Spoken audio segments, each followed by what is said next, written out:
어떤 사람이 공포증이 심해서 공포증 의사를 찾아갔습니다.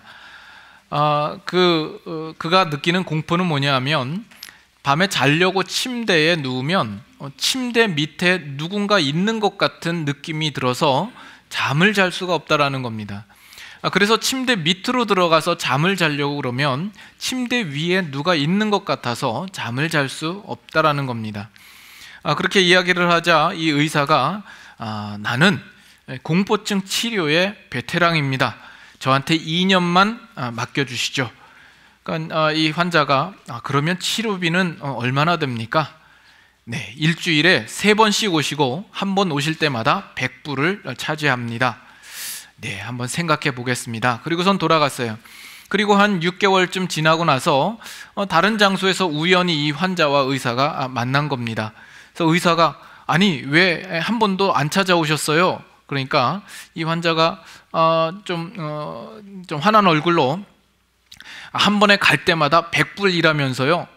그런데 우리 앞집에 있는 목공소 아저씨는 단 10불에 그 공포증을 치료해 주었습니다. 정말요? 어떻게 그것이 가능하죠? 네, 침대에 내 다리를 잘라 주었습니다. 그렇게 하면 해결될 걸. 우리 인간이 가지는 공포가 있고 두려움이 있습니다. 우리 인생이 가지고 있는 그 두려움에 대하여서 우리는 어떤 해결책을 갖고 있습니까? 근데 오늘 예수님께서 말씀하시기를 나의 평안을 너희에게 주노라 라고 말씀하고 있다라는 점이죠. 우리는 이 말씀을 얼마나 받을만하며 얼마나 이해하고 있는가 하는 그 내용들을 좀 살펴보려고 합니다. 우리는 지금 이제 14장의 마지막 부분에 이르렀습니다. 그렇지만 예수님께서 이 세상을 떠나시기 전에 그 제자들을 당부하시는 내용은 앞으로 15장, 16장에도 계속 이어질 것입니다. 오늘 본문을 보면 25절에 내가 아직 너희와 함께 있어서 이 말을 너희에게 하였거니와, 아직 예수님께서 그 제자들과 함께 하시는 가운데 제자들에게 말씀하십니다. 그리고 26절에 보면 오실 성령에 대하여서 다시 한번 언급하시고 그 성령은 너희에게 모든 것을 가르치시며 모든 것을 생각나게 하실 것이다 라고 말씀하고 있습니다. 여기에서 그 성령님을 어떻게 묘사하고 있는지 한번 주의 있게 보세요. 어떻게 말하죠? 보혜사, 곧 아버지께서 내 이름으로 보내실 성령이라고 이야기를 합니다. 내 이름으로 보내실 성령, 즉 예수 그리스도의 이름으로 보내시는 성령이라고 말하죠. 이것이 무슨 의미인가? 앞서 16절을 보시면, 16절로 보시면 내가 아버지께 구하겠으니 그가 또 다른 보혜사를 너희에게 주사 영원토록 너희와 함께 있게 하리니, 이 16절 말씀대로 이해하면 예수님께서 하나님 아버지께 요청하시고 그 아버지께서 보내시는 성령이라 이렇게 이해할 수 있습니다. 그러나 또 우리가 몇 주 전에 예수의 이름으로 라는 그 뜻이 무엇이냐를 함께 생각해 보았습니다. 그것은 예수님의 목적하심과 그 뜻을 따라 예수님께서 하시고자 하는 일로 라는 의미를 가지고 있습니다.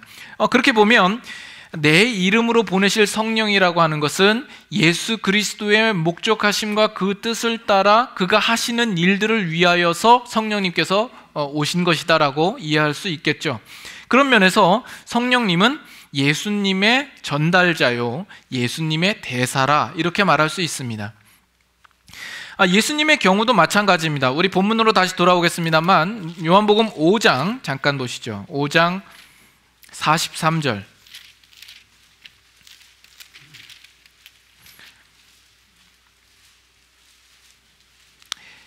요한복음 5장 43절 제가 읽습니다. 나는 내 아버지의 이름으로 왔음에 너희가 영접하지 아니하나 만일 다른 사람이 자기 이름으로 오면 영접하리라. 여기 보면 예수님이 내 아버지의 이름으로 오셨다라는 말씀을 하죠. 요한복음 10장으로 가셔서 10장 25절도 보시면,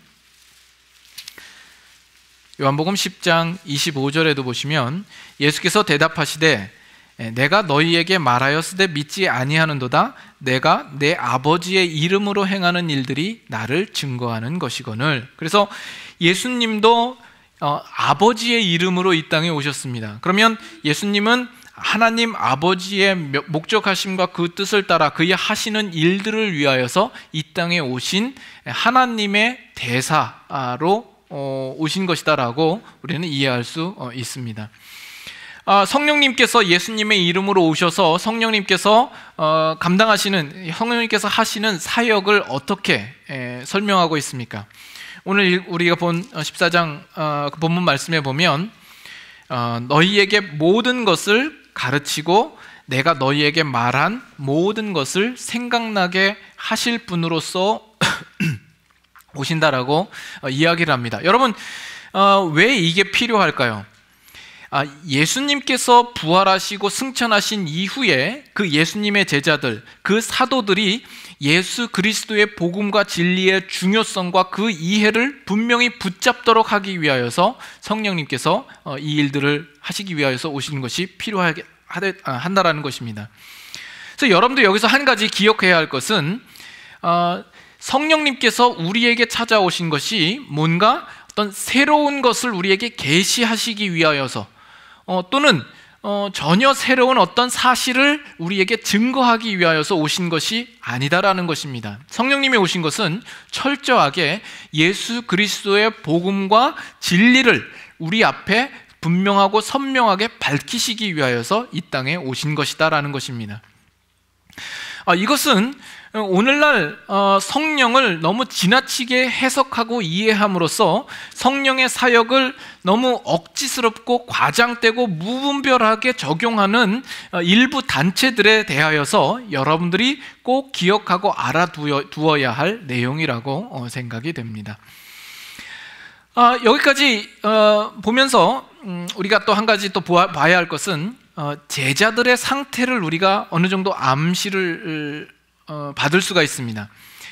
지금 예수님이 제자들과 함께 있는 그 상황 속에서 제자들은 예수님께서 가르치시고 있는 내용들을 온전히 다 이해하지 못하고 있었으리라고 우리는 충분히 짐작할 수 있습니다. 그렇기 때문에 나중에 성령님이 오셔서 그 모든 것들을 다시 가르치고 생각나게 하여야 할 필요성이 있다라고 말씀하는 것 아닙니까? 이것을 여러분들이 일단 한번 잠깐 기억을 해 두시기를 바랍니다. 그리고 27절에 보면 이제 우리가 오늘 또 생각해 볼 말씀, 예수님께서 너희에게 평안을 끼친다 말씀하시고 나의 평안을 너희에게 준다 말씀하시고 이것은 세상이 줄 수 없는 것이라고 말씀합니다. 그리고 나서 27절 마지막에는 뭐라고 이야기를 하냐면 너희는 마음에 근심하지도 말고 두려워하지도 말라. 여러분 이 구절은 좀 익숙하지 않습니까?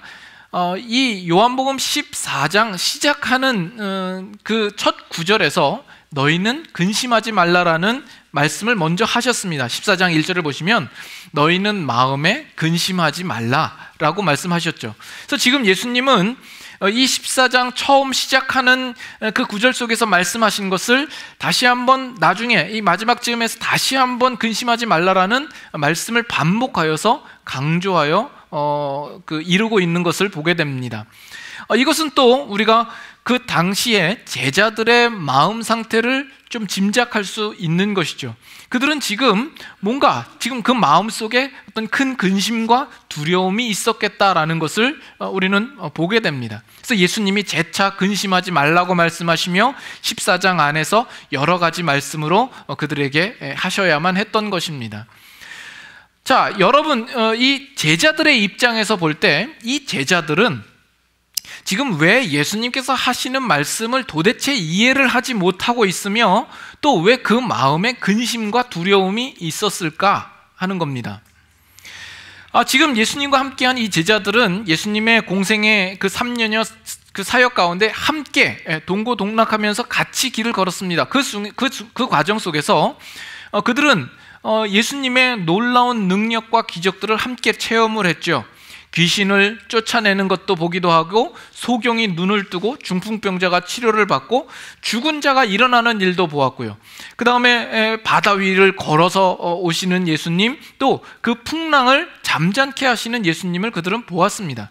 그래서 그들은 지금까지 자신들이 알고 있는 것과 그들이 눈으로 보고 확인할 수 있는 것 이상의 어떤 뛰어난 능력의 세계가 있다라는 것을 그들은 깨닫게 된 것이죠.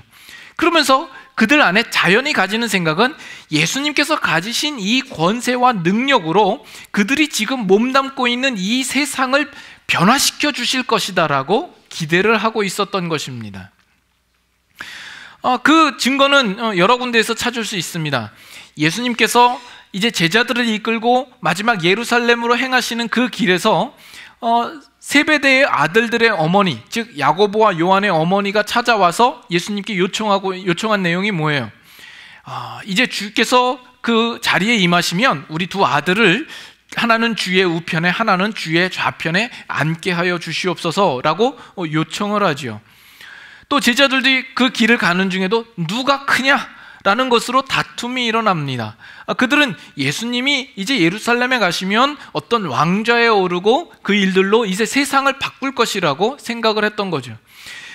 사도행전 1장에 가보시면 예수님께서 승천하시기 전에도 그 제자들이 예수님께 묻는 것이 뭐냐면, 주여 이스라엘을 회복하심이 이때이니까 라고 묻고 있죠.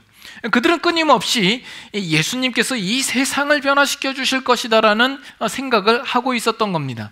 그런데 지금 요한복음 14장에 보면 예수님께서 갑자기 그들을 떠나시겠다라는 말씀을 하고 있는 겁니다. 그러자 이 제자들의 생각 속에서는 멘붕이 일어나는 것이죠. 멘붕이 뭐죠? 멘탈 붕괴가 일어나는 것입니다. 그래서 지금 여러분 이 요한복음 14장에 보면 그 제자들이 예수님께 질문하는 일들이 3번 나옵니다. 그거를 보고 우리가 한번 좀 더 생각해 보죠. 14장 5절을 한번 보세요. 요한복음 14장 5절에 보면 도마가 등장을 하죠. 도마가 이르되 주여 주께서 어디로 가시는지 우리가 알지 못하거늘 그 길을 어찌 알겠사옵나이까. 여러분 이 도마가 지금 묻는 이 질문의 뉘앙스를 어떻게 보십니까? 지금 도마는 순진무구한 얼굴을 가지고 눈을 껌뻑껌뻑이면서 정말 전혀 모르겠다는 듯이 예수님께 묻고 있는 그런 상황입니까? 주님 어디로 가시는지 잘 모르겠는데 우리가 그 길을 어찌 알죠? 이런 뜻입니까?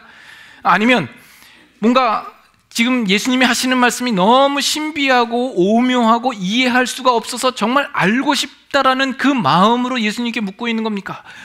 주님께서 어디를 가시는지 우리가 알 수 없는데 어떻게 하면 그 길을 알 수 있겠습니까? 여러분들은 지금 안목사의 발연기를 보고 있습니다. 지금 이 도마는 이 질문의 뉘앙스는 뭐냐면 지금 도마가 가지고 있었던 예수님에 대한 기대와는 전혀 다르다라는 것이죠. 아니 예수님 도대체 어떻게 그럴 수 있습니까? 이거는 아니지 않습니까? 라는 의미가 들어있는 거예요. 주님이 어딜 가시는지 모르는데 우리가 그 길을 어떻게 압니까? 이런 식의 어떤 부정적인 반박이 섞인 질문이었다라고 보아집니다.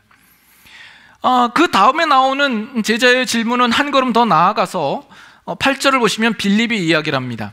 주여 아버지를 우리에게 보여주옵소서 그리하면 족하겠나이다.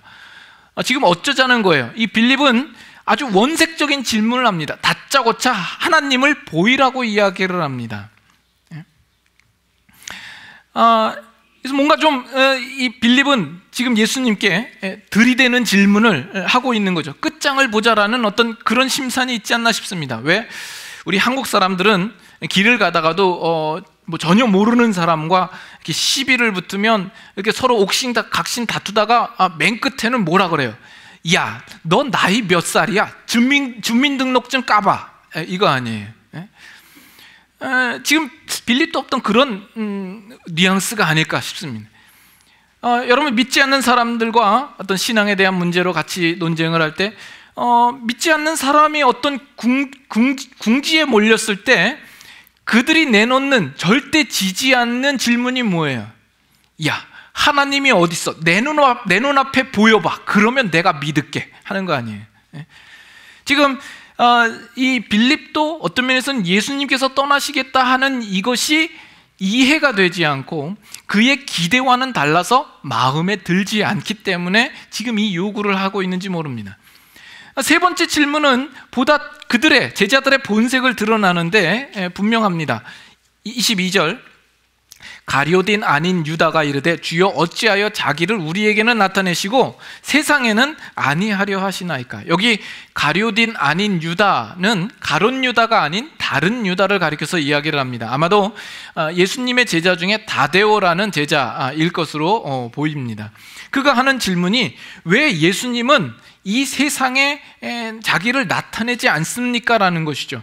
예수님이 가지고 계신 그 권세와 능력을 왜 세상을 바꾸는 일에 사용하지 않고 있습니까? 라는 반문입니다. 여러분, 이 제자들이 예수님을 향하여서 가지고 있는 이러한 문제들은 오늘 예수 그리스도를 믿고 있는 우리 신앙인들이 이 세상에서 가지고 있는 싸움이 아닙니까? 우리 신자들은 끊임없이 이러한 갈등과 불만과 아우성을 가지고 있죠. 하나님이 내 편이시라면서요, 하나님이 전능자이시라면서요, 그런데 내가 오늘 하나님께 간구하는 이 간구에 대해서 왜 응답이 없으십니까? 왜 이 어려운 문제 하나조차도 하나님은 해결해 주시지 않는 겁니까? 세상에 하나님을 알지 못하는 자들은 득세하며 건강하며 세상에서 인정받으며 부요하게 사는데, 정작 하나님을 믿고 있고 예수 그리스도를 믿는 우리 신자들은 왜 세상에서 무시받으며 가난하며 병들고 힘없이 살아야 합니까?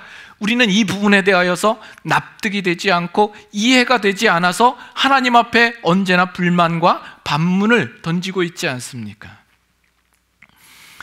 지금 이 14장의 제자들이 가지고 있는 문제요, 이와 같은 갈등과 문제들에 대하여서 예수님께서 우리에게 주시는 해답은 무엇입니까? 그것은 우리 24장에서 지금까지 나누었던 그런 내용들 속에 이미 들어있습니다. 그 첫째는 믿음이라는 것입니다. 너희는 마음에 근심하지 말라. 하나님을 믿으니 또 나를 믿으라.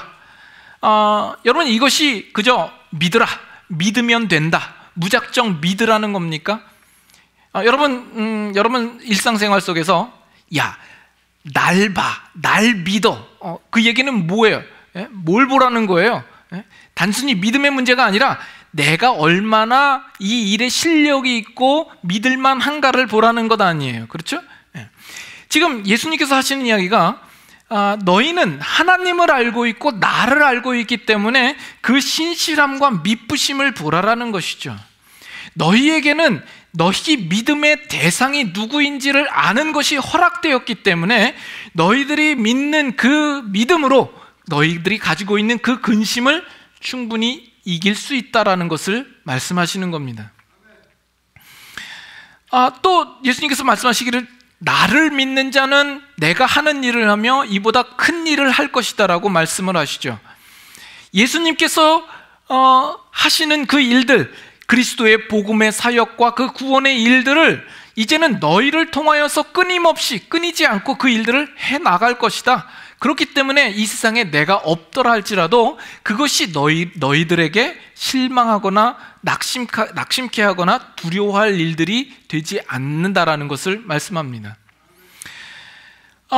두 번째는 기도에 대하여서 말씀하시죠. 너희가 무엇이든지 내 이름으로 구하면 내가 행하리라 말씀합니다. 예수님께서 너희의 간구하는 것마다 들으시겠다라는 약속이죠. 이것은 하나님께서 하시는 일들에 대하여서 너희를 소외시키는 일들이 없을 것이다. 하나님이 가지시고 있는 하시고자 하는 비밀들에 대하여서 너희에게 알려줄 것이며, 또 너희들의 간구를 들을 것이며, 하시고자 하는 하나님의 일들에 너희를 동참시킬 것이다. 하나님의 동역자가 되고 있다라는 것을 말씀합니다. 세 번째는 성령에 대하여서 말씀을 하시죠. 내가 보혜사 성령을 너희에게 보낼 터인데 그가 영원토록 너희와 함께 있을 것이고 너희와 함께 하되 너희 속에 거하게 될 것이다. 너희를 고아처럼 이 세상에 버려두지 않을 것이다. 너희들을 포기하지 않을 것이다 라는 분명한 약속으로 말씀하시는 겁니다.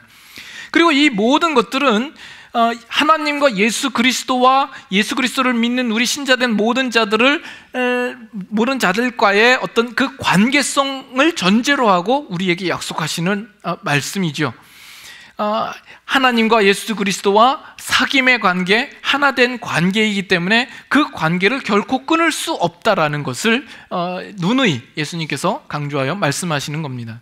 그리고 마지막에 오늘 우리가 함께 나누었던 것처럼 나는 너희에게 나의 평안을 주노라 라고 말씀하는 겁니다.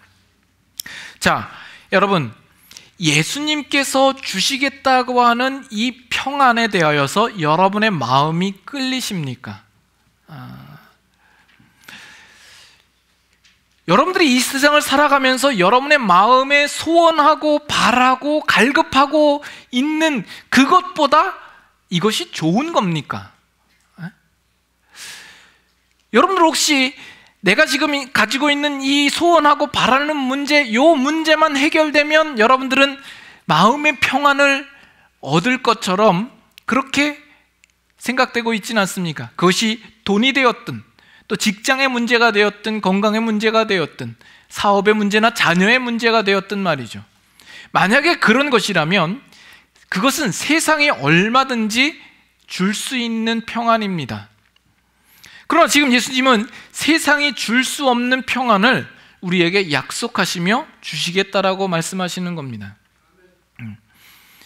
예수님께서 우리에게 주시겠다고 하시는 이 평안이라는 것은 도대체 그러면 무엇입니까? 여러분 궁금하십니까? 이 부분들에 대해서 알고자 하시는 마음이 있는 겁니까? 혹시 이런 부분에 대해서도 기대하지 않는 마음으로 이 자리에 앉아 있는 것은 아닙니까?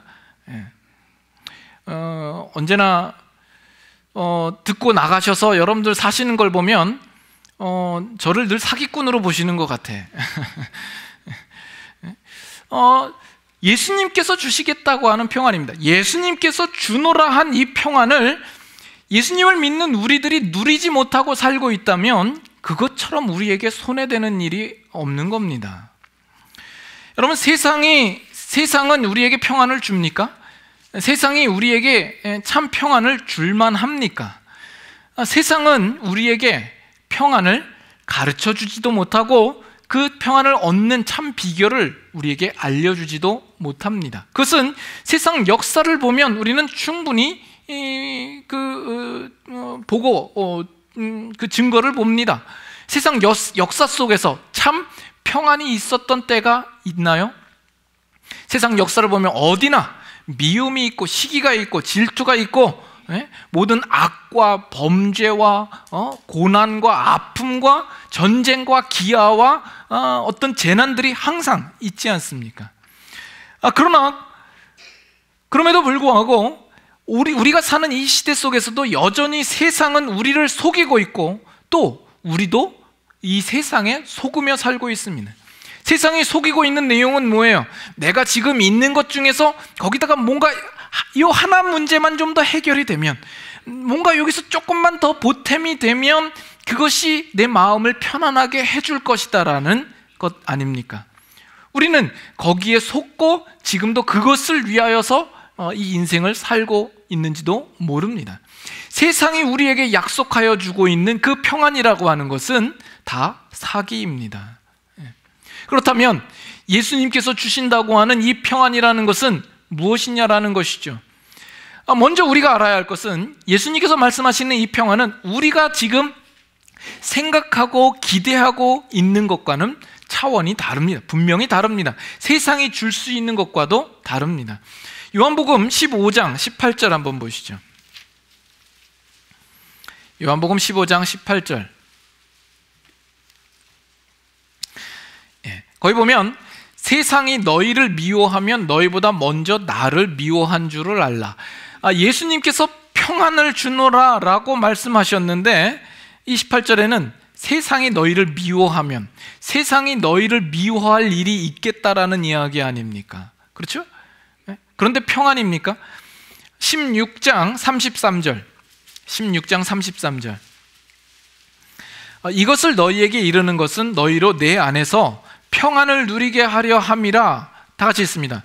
세상에서는 너희가 환난을 당하나 담대하라. 내가 세상을 이기었노라. 평안을 누리게 하려 함이라 라고 말씀해 놓고 세상에서는 환난을 당한다고 이야기를 해요. 모순처럼 보이지 않습니까? 요한복음 17장 15절 17장 15절 내가 비옵는 것은 그들을 세상에서 데려가시기를 위함이 아니요 다만 악에 빠지지 않게 보존하기를 하시기를 위함이니이다. 세상에서 데려가는 것이 아니라 악이 함께 있는 그 공간에 우리를 함께 두겠다라는 이야기입니다. 우리가 사는 삶 속에서 악이 빠질 수 있는 것은 아니다라는 거죠. 악이 함께 공존합니다. 그래서 지금 예수님께서 약속하시는 이 평안이라고 하는 것은 세상에 미움받는 일이 없는 것이 아닌 거죠. 세상에서 환난을 피하는 것도 아닌 것이죠. 내가 악과 함께 존재하지 않는 것도 아닌 것입니다. 그런 평안을 우리에게 말씀하고 있어요. 예수님께서 우리에게 평안을 주신다고 했을 때 이 평안이 우리에게 주어지는 어떤 근거는 뭡니까? 어떤 방법으로 우리에게 준다는 겁니까? 지금 예수님께서 너희에게 평안을 주노라라고 말씀하시는 이 시기는 예수님께서 이제 제자들을 떠나서 하나님 아버지께로 가실 그 시기가 되어서 이 말씀을 하는 겁니다. 그것은 예수님께서 바로 그 앞에 닥칠 그 고난과 죽으심을 염두하고 그 제자들에게 이르시는 말씀이죠. 결국 예수님께서 세상의 죄와 인간의 죄를 위하여서 십자가에 못 박혀 죽으심으로 또 그 부활하심으로 우리에게 주실 그 약속된 메시아의 평안을 우리에게 주시겠다라는 것입니다. 이것은 세상이 말하는 어떤 세상이 주는 평화의 방법과도 분명히 차이가 있어요. 당시 이 로마 제국이 말하는 이 평안이라고 하는 것은 이 로마 제국이 가지고 있는 그 무시무시한 칼과 그 잔인한 무력을 앞세워서 평안을 획득할 수 있다라고 그들은 믿었고 그것이 평안을 유지하는 길이라고 생각을 했습니다. 유대인들도 비슷하게 어떤 뛰어난 능력자가 와서 그 능력을 베품으로 어떤 메시아가 약속한 그 평안을 우리에게 줄 것이라고 생각을 했던 것이죠. 그러나 아이러니하게도 지금 예수님은 그 로마인의 손에, 그 유대인의 손에 잡혀서 아주 힘없는 모습으로 십자가에 못 박혀 죽으심으로써 우리에게 평안을 약속하고 있다라는 것입니다. 그것은 우리가 죄로 말미암아서 하나님과 단절되고 하나님과 분리된 상태에서 우리 인간 사회 속에서 끊임없이 나타날 수밖에 없는 그 죄의 결과들에 대하여서 한 번도 평안에 이를 수 없었던 우리들을 위하여서 예수님께서 십자가에 죽으시고 부활하심으로 말미암아 하나님과의 그 관계가 회복되고 우리 가운데 있는 그 죄가 사하여짐으로써 결국 우리에게 진정하고 예수님께서 약속하신 참된 평안을 우리에게 주시겠다라고 하는 말씀인 겁니다. 그 평안이라고 하는 것은 예수님의 구속 사역을 통하여서만 우리에게 주어지는 평안을 두고 이야기를 합니다.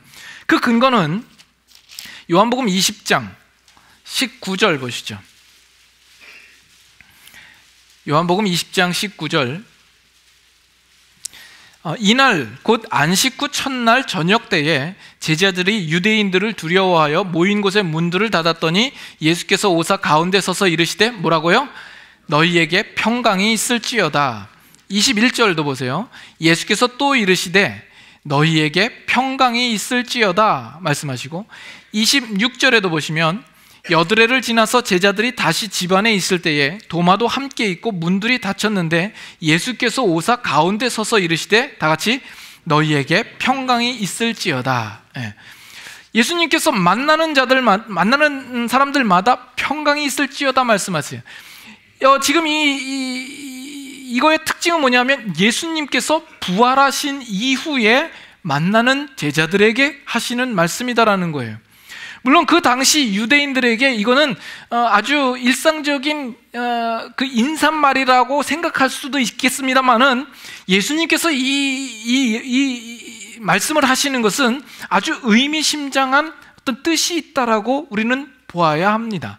그 전에는 이렇게 말씀하신 적이 없었거든요. 제자들에게 말씀할 때는 내가 너희에게 평안을 주노라. 이것은 어떤 면에서는 예수님께서 내가 너희에게 주겠다라는 의지의 표현이었을 것입니다. 그러나 예수님께서 십자가에 죽으시고 부활하신 이후에는 너희에게 평강이 있을지어다 명령하시며 선포하시는 것입니다. 이것은 이미 예수 그리스도의 십자가 죽으심과 그 구속 사역을 통하여서 이제 약속하신 그 평안이 우리에게 주어졌으며 허락되었으며 성취되었다라는 것을 말씀하고 있는 것입니다. 그러나 아직 우리 가운데 남아있는 문제가 있죠. 예수 그리스도를 믿는 여러분들은 예수님께서 주시겠다고 하는 이 평안을 아십니까? 예수님께서 주시겠다고 하는 이 평안이 정말 여러분들에게 좋은 것입니까? 여러분들이 지금 이 세상 속에서 내가 지금 갖고 싶고 해결하고 싶은 이 문제보다 사실 못한 것이다라고 느끼시는 건 아닙니까? 예수님, 나에겐 평안을 주시지 마시고 다른 것 주세요. 이거 좀 뭐 이렇게 돈 좀 주시고 좀 이렇게 사업도 좀 잘 되게 이거 주세요. 사실 이게 여러분 솔직한 마음이 아닙니까? 그래서 우리는 예수 그리스도를 믿는다고 하지만 그리스도께서 주신 이 평안에 대해서는 아는 바가 없어요. 우리는 다 못 받고 있는 것처럼 신앙생활을 하고 있어요. 빌립보서 4장. 빌립보서 4장 말씀 보겠습니다. 빌립보서 4장.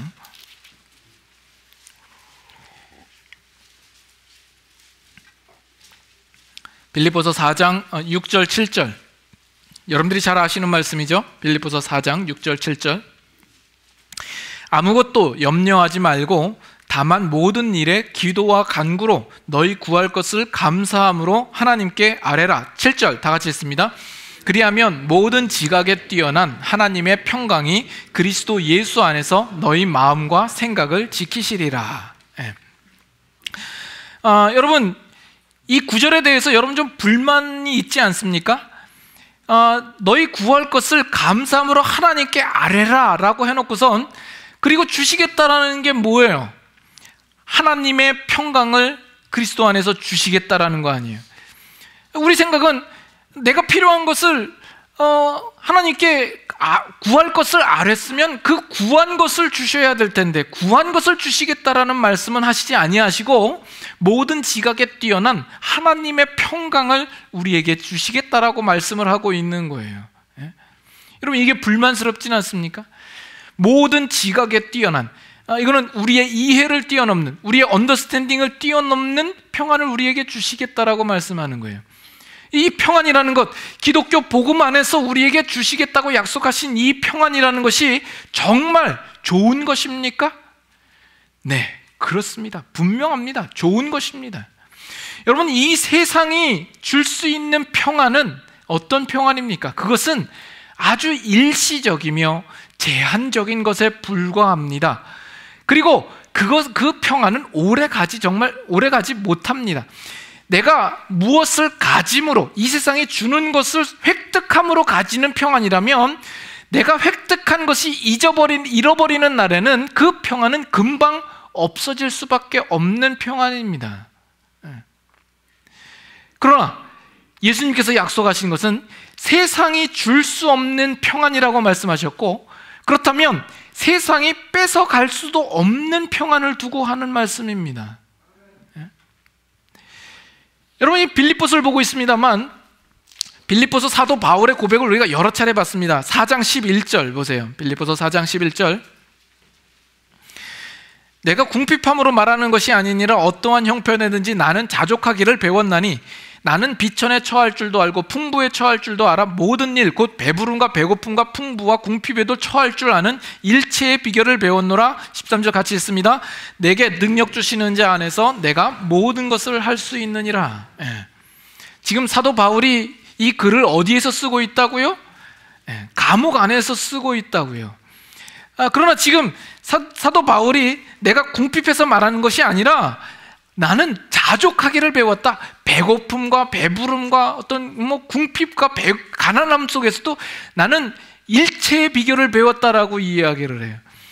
지금 바울이 이야기하고 싶은 것은 뭐냐 하면 예수 그리스도를 알고 그 안에서 그 소유한 그 복음을 통해서 가진 그의 평안이라고 하는 것은 이 세상이 준 것도 아니기 때문에 이 세상이 나에게서 무엇을 뺏어간다 할지라도 그 평안은 방해받을 일이 없다라는 것이죠. 아무리 이 세상이 바울을 감옥 속에 쳐놓고 죽음으로 위협한다 할지라도 그것으로 인하여서 사도 바울은 그 평안이 뺏기지 않겠다라는 겁니다. 그런 의미에서 내게 능력 주시는 자 안에서 내가 모든 것을 할 수 있다라는 고백을 하고 있는 것입니다. 세상이 주는 어떤 환경, 어떤 상황, 그 모든 것도 나는 그리스도 안에서 다 감당할 자신이 있다라는 거죠. 그것이 사도 바울의 소유한 그 평안을 뺏어가지 못하며 하나도 손상을 입히지 못하고 있기 때문입니다. 그래서 사도 바울이 빌립보서 안에서도 주 안에서 기뻐하라 기뻐하라라고 거듭해서 권면하고 있는 것 아닙니까? 여러분들은 이런 평안이 있으십니까? 여러분, 이 평안에 대해서 여러분 아십니까? 예수 그리스도를 믿고 신앙생활을 하는 가운데 주어진, 예수님께서 약속하신 이 평안을 여러분들은 경험해 보셨습니까? 소유하고 있습니까? 여러분, 만약 이 부분에 대하여서 좀 이해가 없고 아는 바가 없고 경험이 없으시다면 여러분 고민해 보셔야 됩니다. 예수 그리스도께서 허락하신 그 평안, 복음 안에 분명히 담겨 있는 이 평안이 여러분 안에 없다면 아직 우리는 그 부분에 대해서 눈을 뜨고 있지 못할 것입니다. 제가 이 부분을 더 길게 이야기할 마음이 없습니다. 오늘 시간이 없고 또 여러분 스스로가 믿음 안에서, 신앙 안에서 고민해 보셔야 합니다. 마지막으로 골로새서 3장 말씀을 가지고 읽고 마치도록 하죠. 골로새서 3장 15절 보겠습니다. 골로새서 3장 15절. 골로새서 3장 15절 같이 한번 읽겠습니다. 그리스도의 평강이 너희 마음을 주장하게 하라. 너희는 평강을 위하여 한 몸으로 부르심을 받았나니 너희는 또한 감사하는 자가 되라. 그리스도의 평강이 너희 마음을 주장하게 하라. 여러분들이 오늘 살아가는 그 삶의 형편 속에서도 그리스도의 평강이 여러분의 마음을 주장하게 하십시오. 예수님께서 나의 평안을 너희에게 주노라. 나의 평안을 주노라. 세상에 줄 수 없는 예수 그리스도의 평안을 우리에게 주신다고 말씀하고 있지 않습니까? 그러므로 우리가 근심할 이유도 또 염려하거나 두려워할 이유도 없게 되는 것입니다. 그 그리스도의 평강이 여러분 안에 가득하기를 원합니다. 그렇게 우리가 부르심을 받았고 또 우리에게 권면하는 것이 그렇기 때문에 감사하는 자가 되라고 말씀하고 있는 것입니다. 그 평강이 여러분의 삶 가운데 가득하여 여러분의 삶에서도 감사가 넘치는 삶이 될 수 있기를 바랍니다.